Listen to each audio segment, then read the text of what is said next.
سرمو گذاشتم هر شب من روی شونه دردم با یه قایق کاغذی من زدم به دل دریا.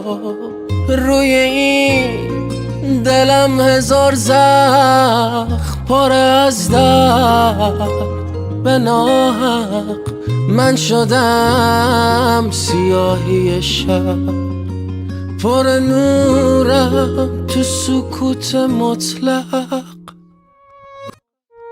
دیگه دنیا واسه من تاریکه، زندگی کوره رهی باریکه، آخر قصه من نزدیکه.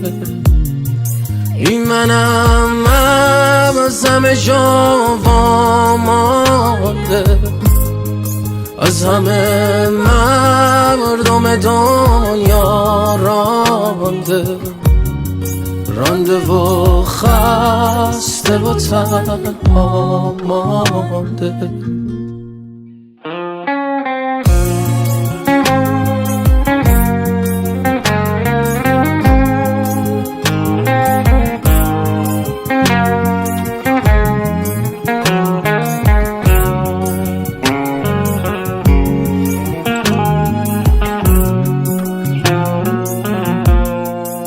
میشه 100 سال که گلش توی باغچم پژمرد. من نوشتم دوست دارم، خیلی ساده ولی خط خورد. دیگه دنیا واسه من تاریکه، زندگی کوره رهی باریکه، آخر قصه من نزدیکه.